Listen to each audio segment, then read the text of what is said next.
Jesús, María Magdalena, la Iglesia, las sociedades secretas, el Santo Grial y Leonardo da Vinci. Juntos, son los principales elementos de El Código da Vinci, la novela récord en ventas de Dan Brown que desató una tormenta de controversias. En el libro, se les dan revolucionarias reinterpretaciones a verdaderas obras de arte. Con eso, el autor difumina la línea entre los hechos y la ficción. El libro induce a creer que lo que Dan Brown expresó como opiniones acerca de las obras de arte son hechos verdaderos. Se enfoca en la mayoría de las obras creadas por Leonardo da Vinci, haciendo especial énfasis en la Última Cena. ¿Contiene realmente esta obra de arte lo que el libro dice que contiene? Sin duda, las obras de Leonardo da Vinci esconden claves. Claves respecto a quién fue él, en qué creía y por qué sigue siendo una de las mentes más fascinantes que el mundo ha conocido. Leonardo nació como hijo de Toscana, en la villa de Vinci, en las afueras de Florencia. En la época del nacimiento de Leonardo, Florencia era el centro de Europa. En todos los aspectos, era el centro artístico y cultural. Pero las circunstancias del nacimiento de Leonardo en Vinci fueron complicadas. Nació ilegítimo como el amado hijo de Caterina, la hija de un pobre granjero, y Serpiero, un hombre mayor y respetado notario perteneciente a una respetada familia. Los padres biológicos de Leonardo nunca estuvieron casados, pero rápidamente contrajeron matrimonio con otros, presumiblemente dentro de sus propias clases sociales. Pronto Caterina tendría otros 5 hijos con su esposo. Leonardo se crió con su padre Serpiero y sus madrastras. Leonardo fue hijo único hasta los 25 años. Con sus 2 primeras esposas, su padre no pudo tener ningún heredero o un hijo que sobreviviera. De haber nacido como hijo legítimo, Leonardo hubiera heredado las tierras de su padre y su profesión. Pero al ser ilegítimo, no obtendría nada. Debido al hecho de que era un hijo ilegítimo, no podía convertirse en notario. En consecuencia, había que buscar otra actividad para el jovencito.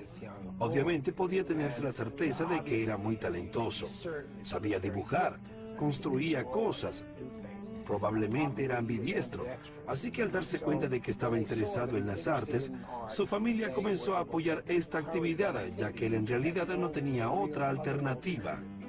En su infancia, Leonardo desarrolló una fascinación por la naturaleza. Sentía curiosidad por el agua, las plantas, los árboles y los animales.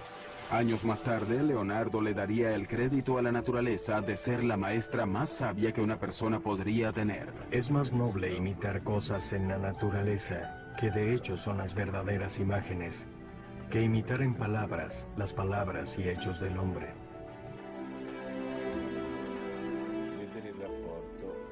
La relación de Leonardo con la naturaleza que rodeaba a Vinci fue muy importante porque le aportó mucho a la evolución de su pensamiento y en consecuencia de su trabajo.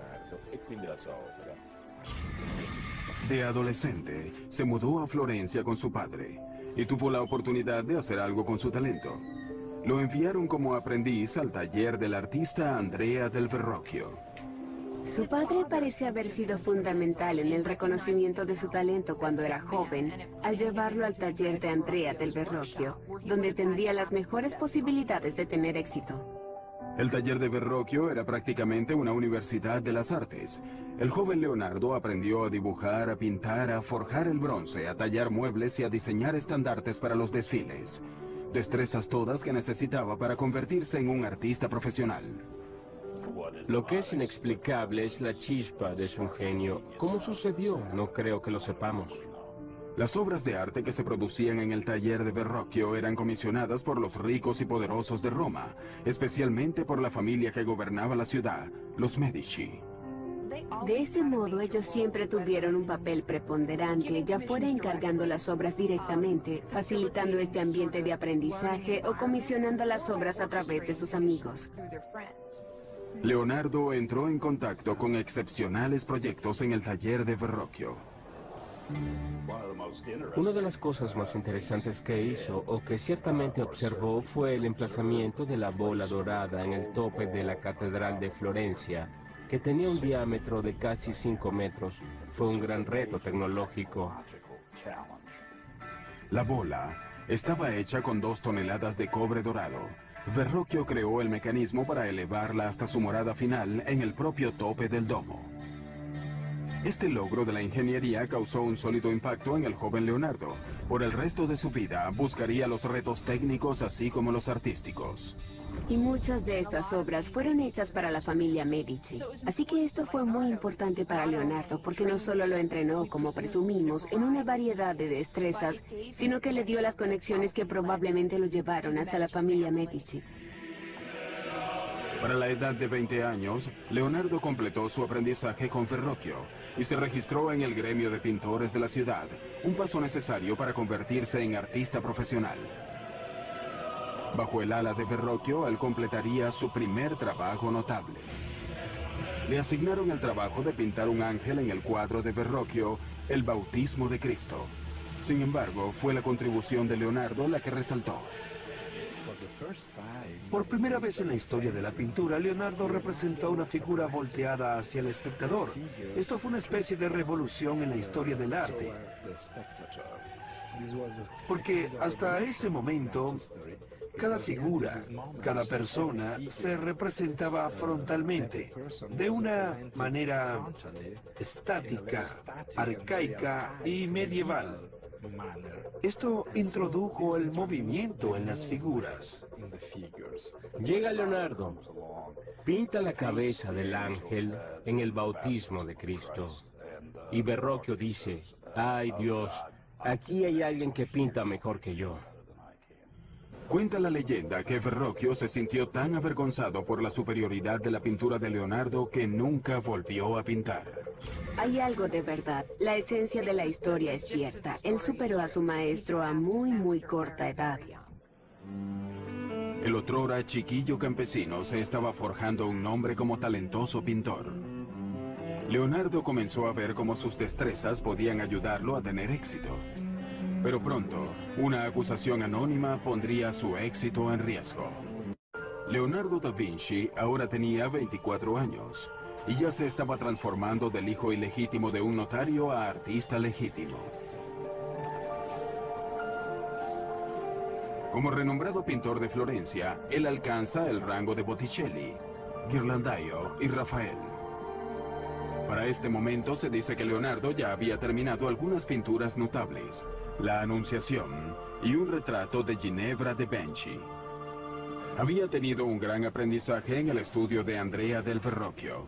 Sus técnicas e ideas estaban evolucionando, pero la competencia era feroz.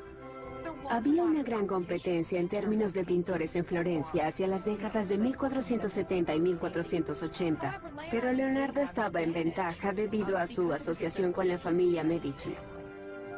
A lo largo de su vida, Leonardo desplegaría un talento para cultivar tales contactos, un rasgo que le fue de mucha utilidad. También comenzó a documentar su explosión de ideas en sus cuadernos. Leonardo apuntaba todas las ideas que tenía, todo lo que leía o escuchaba en las calles, a sus amigos. A veces es absolutamente difícil saber si una idea es suya o es una cita que está haciendo.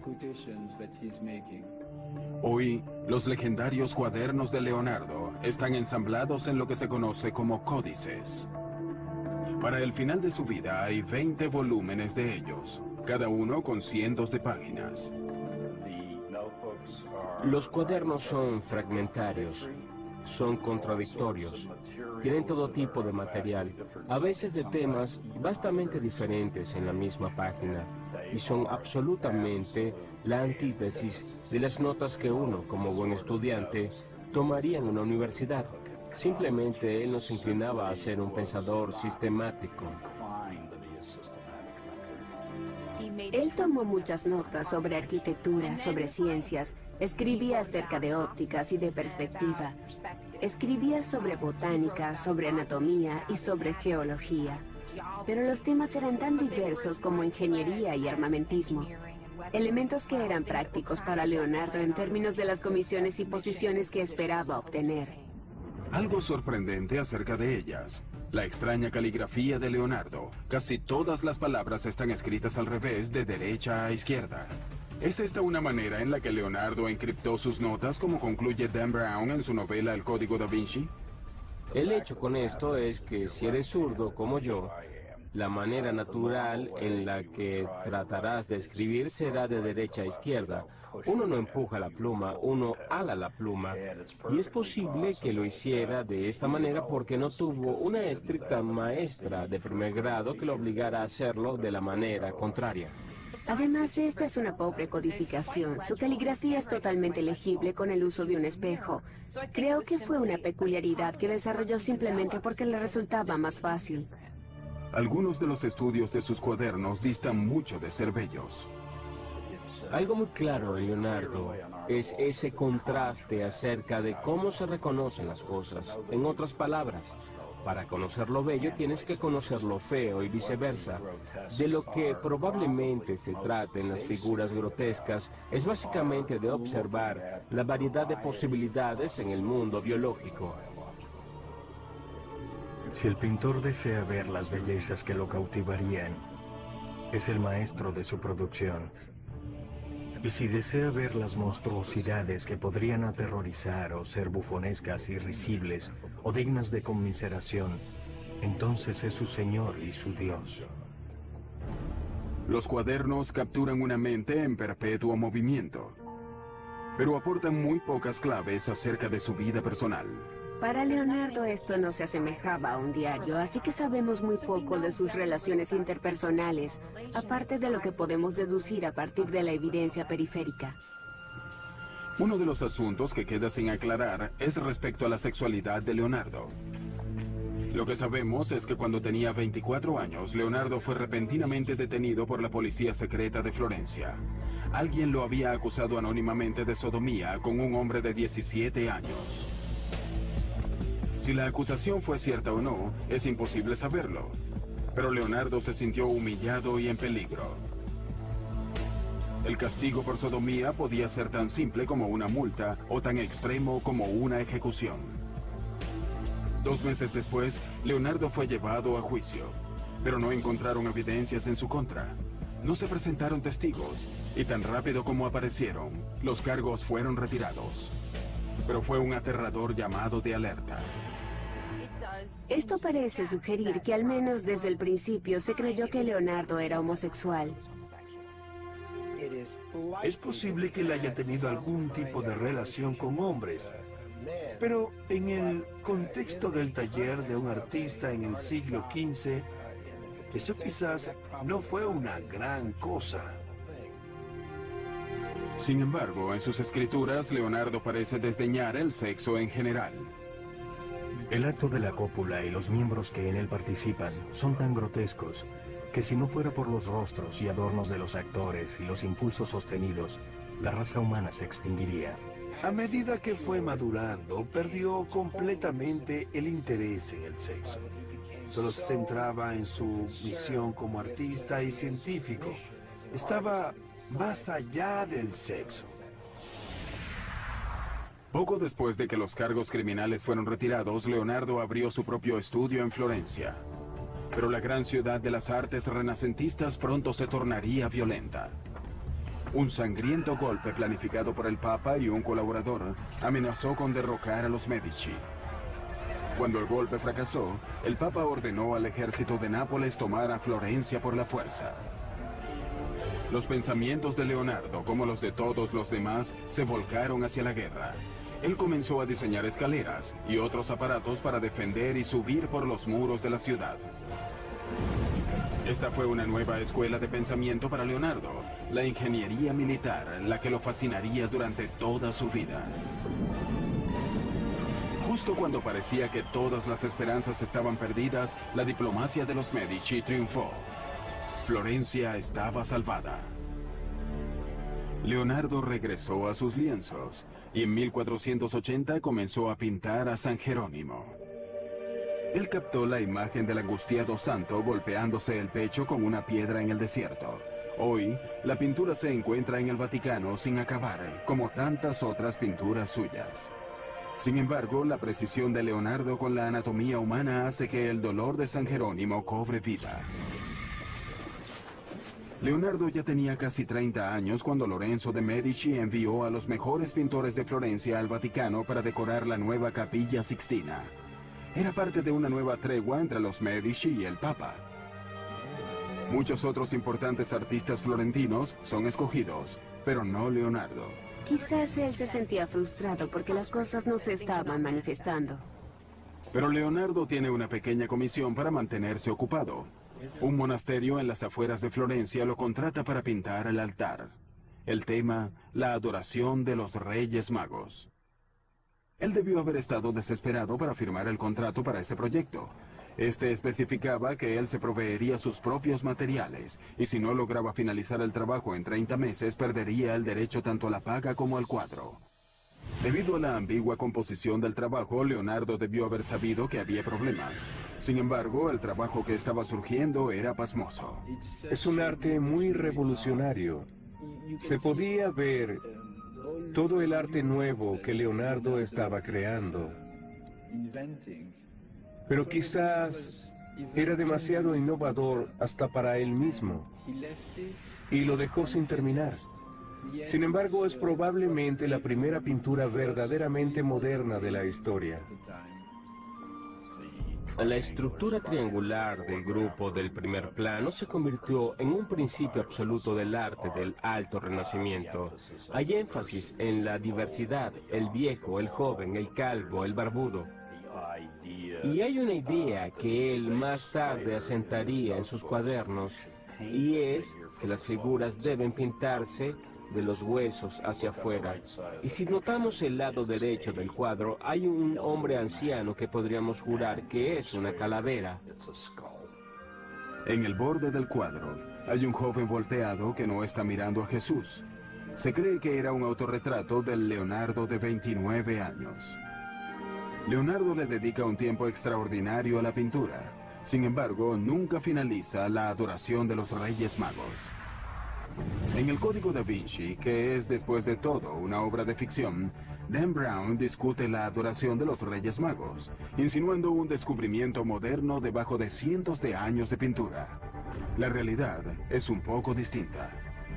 La verdad es que hace varios años el cuadro fue removido para hacerle un diagnóstico con la intención de restaurarlo. Y hasta donde sabemos no se hicieron cambios, ni se encontró nada subversivo debajo del cuadro, excepto para sugerir que quizás se realizó algún retoque posteriormente.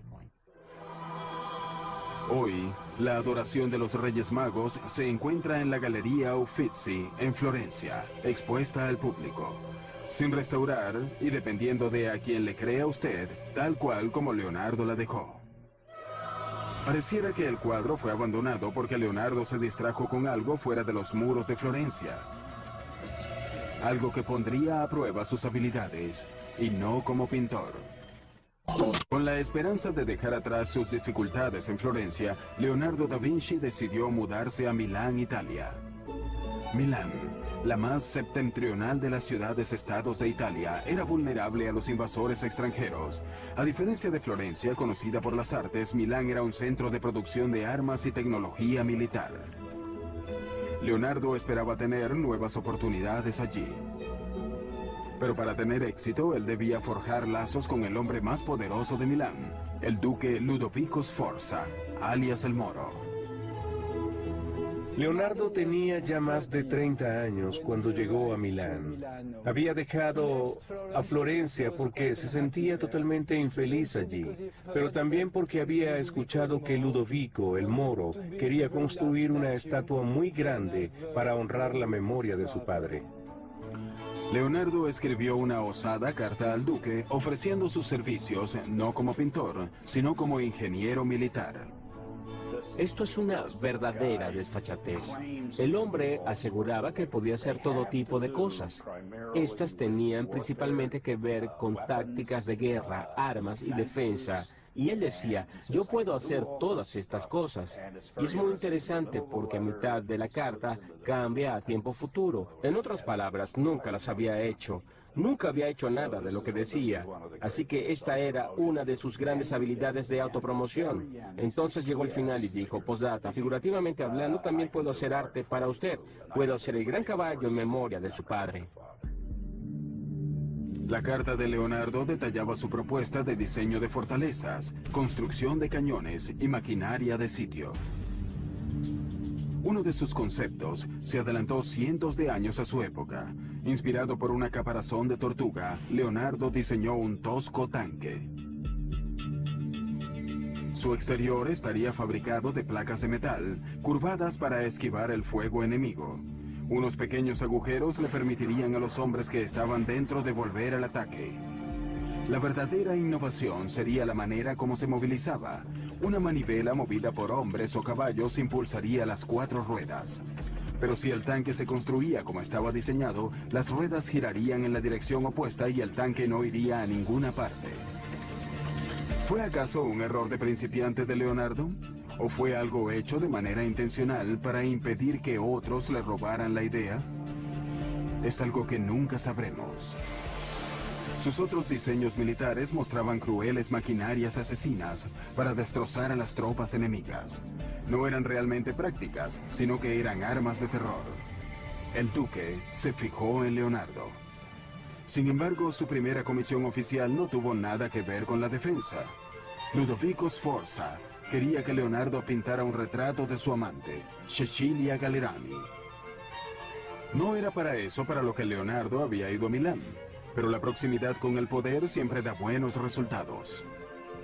Y él encajaba bien en la corte de Milán. Leonardo funcionó bastante bien en una atmósfera cortesana. La pintura de Leonardo captó la luminosa belleza de la joven amante del duque.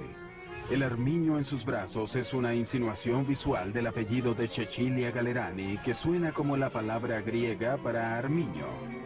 Pero Leonardo frustraba a sus otros patrocinantes con su testarudez. Cuando lo contrataron para crear un altar en honor a la Inmaculada Concepción, usando colores e imágenes específicas, en vez de eso, él desató su imaginación.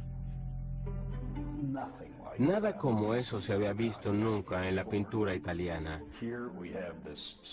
Tenemos un cuadro extraño con una configuración triangular.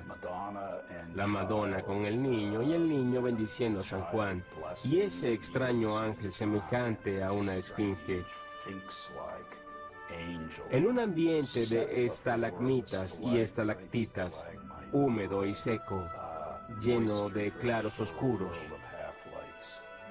La Virgen de las Rocas es una imagen inquietante, totalmente distinta a la que se suponía que debía pintar, y Leonardo no la terminó, al menos no en ese momento. Le tomaría años, pero Leonardo finalmente logró hacerse de la confianza de Ludovico Sforza, quien lo nombró ingeniero de la corte. Sus responsabilidades incluían cualquier cosa desde diseñar la plomería interna hasta crear los trajes de los pajes de la corte. Incluso desarrolló un plan para un escenario giratorio. Leonardo estaba muy feliz en Milán. Ludovico el Moro lo dejaba hacer exactamente lo que quería. Estaba en una posición muy cómoda.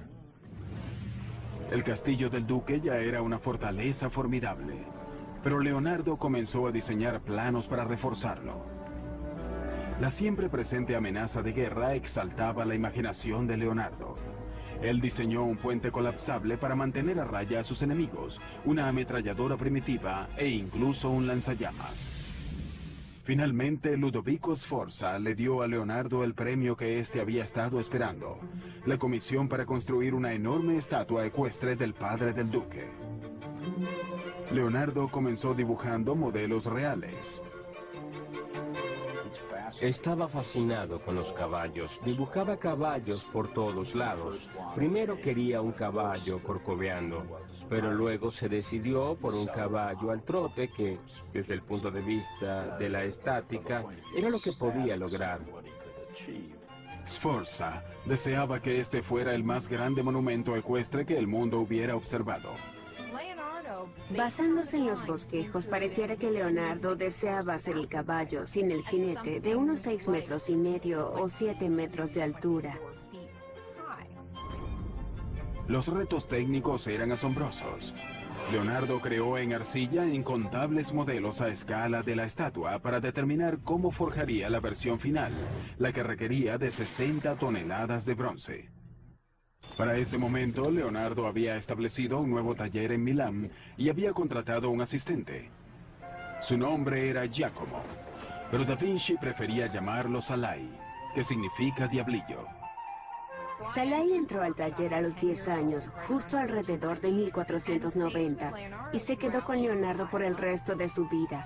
Leonardo claramente tenía con él un lazo personal, no era solo una relación de trabajo, pero desconocemos cuál era exactamente la naturaleza de esa relación. Salai estuvo al lado de su maestro en uno de los días más importantes de su vida. Ludovico Sforza programó una elaborada celebración familiar para develar el modelo de arcilla del caballo de los Sforza hecho por Leonardo. Pero antes de que el bronce pudiera ser forjado, el ejército francés amenazó con atacar a Milán, estremeciendo los cimientos de la dinastía Sforza. Las tropas de Sforza no eran competencia para los bien equipados franceses. En medio de la desesperación, el bronce que había sido entregado a Leonardo para fabricar el caballo le fue retirado para fabricar cañones. El sueño de Leonardo estaba roto. Él escribiría: sobre el caballo nada digo, porque yo sé lo que significan estos tiempos. Sin embargo, el caballo no fue el único monumento de la familia Sforza que el duque le pidió a Leonardo que realizara. Da Vinci también pintaría un mural religioso para la iglesia de la corte de los Sforza. El tema, la última cena de Cristo con sus apóstoles. Para la frustración de todos los implicados, habían pasado varios años y Leonardo no daba señales de finalizar su obra. La comisión fue facilitada a través de Ludovico, quien estaba decorando a Santa María de la Gracia, probablemente como preparación de un monolito, un monumento funerario para él mismo. Así que en el refectorio comisionó la creación de la Última Cena, y en la pared opuesta se encontraría la crucifixión, junto a retratos de él y su familia. Para hacer un modesto mural decorativo, Leonardo creó una composición revolucionaria. El genio de Leonardo, es decir, cómo capto el significativo momento cuando Cristo dice: verdaderamente les digo que uno de ustedes va a traicionarme, y se desata un infierno psicológico.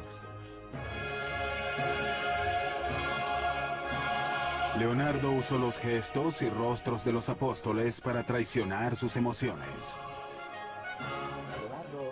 Leonardo intentó representar las figuras de una manera muy natural y humana, y de representar en sus acciones y actitudes el movimiento interno de la mente. En lugar de alinear todos los personajes, lo que básicamente era la manera como se había hecho durante los cientos de años previos, Leonardo subdividió las 13 figuras en 5 grupos. 4 grupos de 3 para los apóstoles y luego Cristo aislado como un grupo separado. Eso fue una innovación realmente notable. Pero algunas de las ideas de Leonardo para el cuadro fueron demasiado revolucionarias. Leonardo fue acusado de haber usado una técnica muy pobre en la ejecución de la Última Cena. Probablemente esto no es del todo justo. El daño vino de la humedad subterránea que penetró en las paredes y nadie tiene control sobre eso. Como quiera que fuese, él estaba experimentando, y sabemos que 20 años después de que la obra fue hecha, cuando Leonardo todavía estaba vivo, ya a la obra la estaban llamando un fracaso. En el Código Da Vinci, Leonardo recibe el crédito de haber intentado algo incluso más revolucionario con la Última Cena. Algo que perturbaría no solo a la Iglesia, sino 2000 años de enseñanzas bíblicas. Leonardo diseñó objetos que imitaban el vuelo de los pájaros, y puede que incluso haya colocado alas a sus asistentes para probarlos. Pero averiguar cómo impulsar el vuelo es el más grande obstáculo de Leonardo.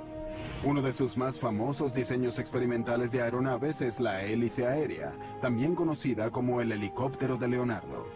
Con más de 4,5 metros de ancho, era manejada por 4 hombres dando vuelta a una manivela para crear elevación.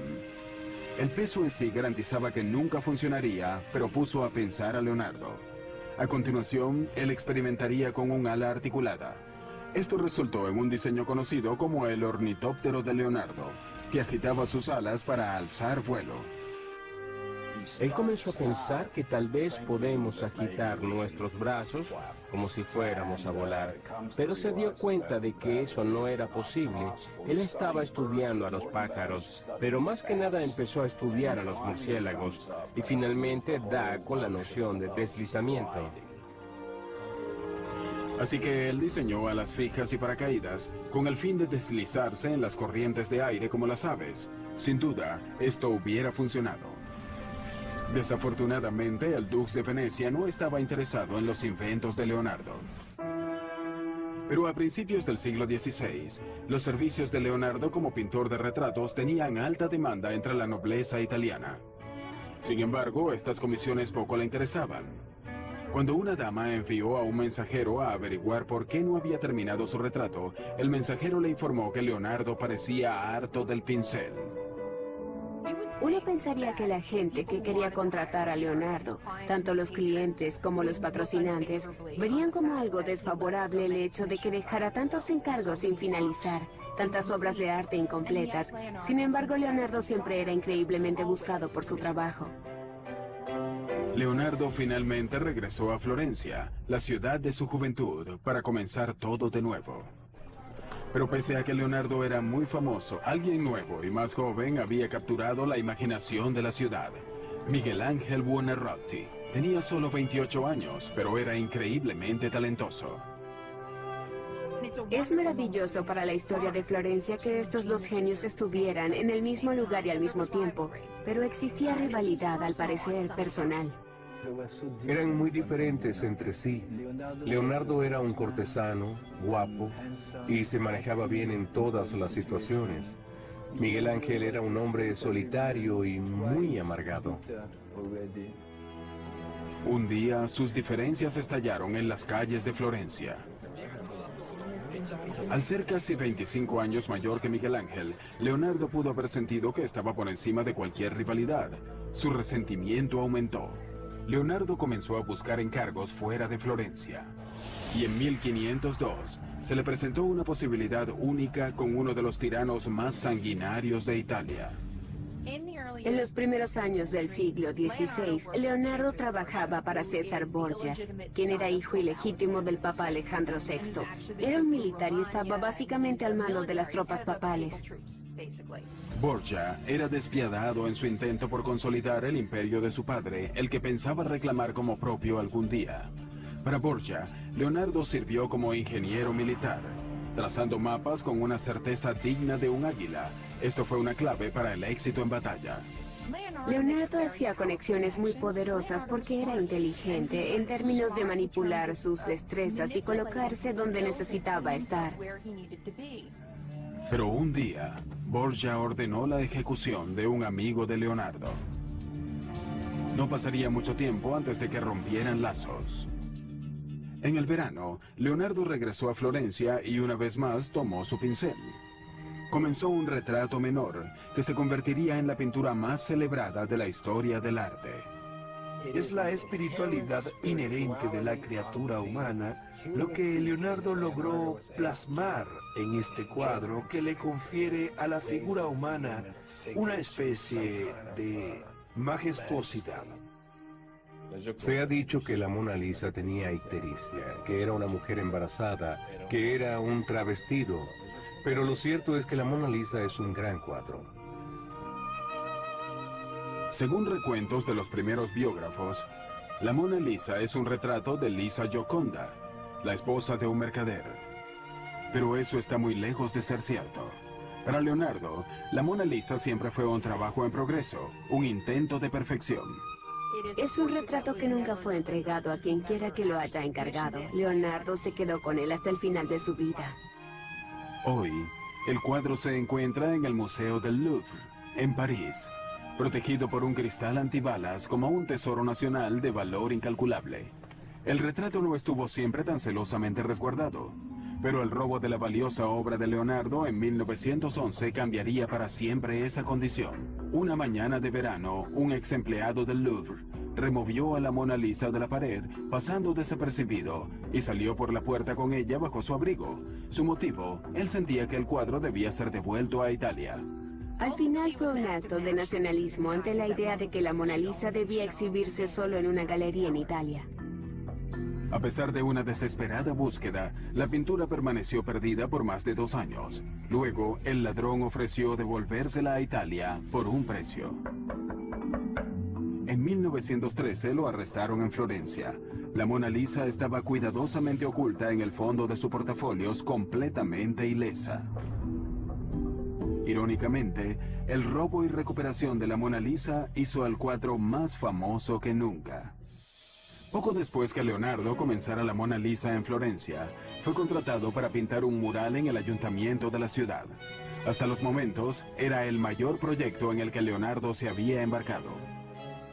Creo que fue una gran comisión para Leonardo, pero nuevamente, una que debió ser intimidante, porque requería de un artista que se especializara en frescos y al final Leonardo no lo haría. El tema del mural era la victoria florentina sobre Milán en la batalla de Anghiari. Basándonos en los bocetos, conocemos la composición de Leonardo. Pero después de trabajar en el proyecto por 3 años, Leonardo dejó el mural sin acabar. Lo que sucedió en realidad no lo sabemos. Sabemos que la pintura no se adhirió a la pared, quizás estaba intentando algo experimental.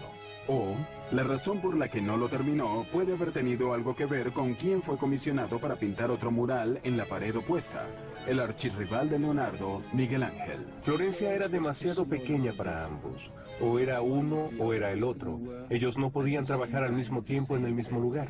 Leonardo consideró marcharse nuevamente de Florencia, pero no antes de comenzar un nuevo campo de estudio. Se ha sugerido que el Papa no estaba contento cuando Leonardo comenzó a hacer disecciones. Era algo ilegal y sin embargo sucedía.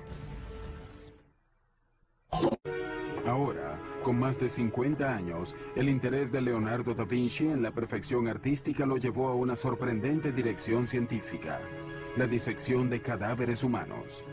La idea era que para representar el cuerpo humano tenías que entenderlo de los músculos hacia afuera para así poder cubrir los músculos de piel y la piel de ropa. Como nunca fue un hombre religioso, no le importaba cortar un cuerpo muerto para, de este modo, detallar sistemáticamente cada parte del cuerpo humano. Uno podría desanimarse ante la idea de pasar la noche en compañía de esos cadáveres desmembrados, desollados y horribles a la vista. La curiosidad finalmente lo llevó al lecho de muerte de un hombre centenario. Leonardo esperó pacientemente que el anciano falleciera para de este modo investigar la causa de la muerte. El resultado de su autopsia, el primer caso de arteriosclerosis, endurecimiento de las arterias documentado en la historia. Leonardo lo averiguó comparando el sistema circulatorio del anciano con el de un niño.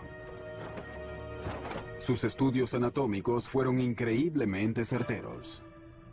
Pero lo que para Leonardo es científico, para otros es repulsivo. El acceso a los cadáveres es un problema constante. Años después, los oficiales de la iglesia se enteraron de sus autopsias y pensaron que había ido demasiado lejos. El Papa prohibió las disecciones de una vez por todas.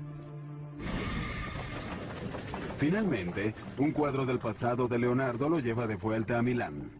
Después de más de 20 años, le piden que regrese a terminar La Virgen de las Rocas y a supervisar la elaboración de una copia. ¿Cuál versión es cuál? La versión del Louvre es la más antigua de las dos versiones. Está más en concordancia con el estilo florentino tardío de Leonardo. El cuadro que está en Milán es probablemente la copia. Fue hecha alrededor de 1508 y terminó en la Galería Nacional de Londres.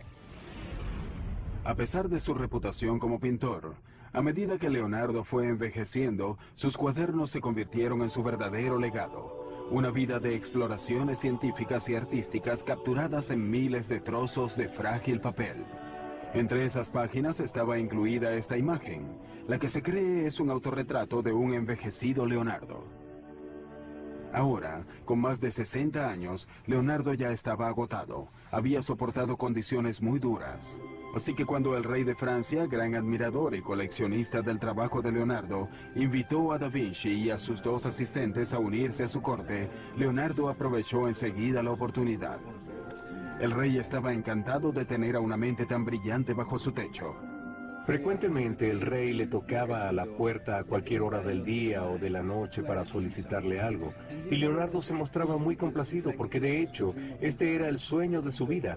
Pero lo que es triste es que en ese momento Leonardo ya estaba muy viejo para lograr hacer algo. Poco después de su llegada a Francia, Leonardo sufrió una apoplejía que paralizó su brazo derecho y dejó su mano izquierda inestable. Sin embargo, gracias a la generosidad del rey, Leonardo tenía pocas obligaciones. Salai, el aprendiz que había pasado tantas cosas junto a él, y Melzi, un estudiante y confiable compañero más reciente, estaban con él en el final. Unos días antes de su 67º cumpleaños, Leonardo hizo llamar a un notario para dictar su testamento. Y según cuenta la leyenda, que a pesar de que nunca había sido particularmente religioso, Leonardo tuvo un súbito cambio de opinión. Es imposible saber si en su lecho de muerte él se volvió religioso, si quiso saber todo lo que debía saber acerca de la religión y el catolicismo y si confesó sus pecados. Se ha dicho que Leonardo falleció en los brazos del rey Francisco I. Ya sea cierto o no, queda claro que el pueblo francés lo amaba. Al igual que un día bien transcurrido trae un sueño feliz, una vida bien vivida suele traer una muerte feliz. En su testamento, Leonardo planificó su propio funeral, lo que no necesariamente es algo atípico. Pero queda claro que Leonardo también planificó que se oficiaran muchas misas, 3 misas mayores y 30 misas menores en 4 iglesias diferentes, y luego él sería llevado por el diácono y el subdiácono a su última morada. Después de la muerte de Leonardo, los cuadros y cuadernos que siempre, incluyendo la Mona Lisa, tenía con él, fueron legados a sus asistentes. Con el correr de los siglos, han encontrado su lugar en colecciones en todo el mundo. No es imposible que en algún lugar todavía se encuentren estudios, bocetos, o incluso un cuadro que pueda pertenecer a Leonardo. Todavía es una cacería de tesoros. Está fuera del salón ahora, al teléfono por $28 millones. Casi 500 años después de la muerte de Leonardo, uno de sus 20 cuadernos sobrevivientes, el Códice Leicester, fue adquirido por Bill Gates por más de $30 millones. Desde entonces, ha sido públicamente expuesto en distintos lugares del mundo.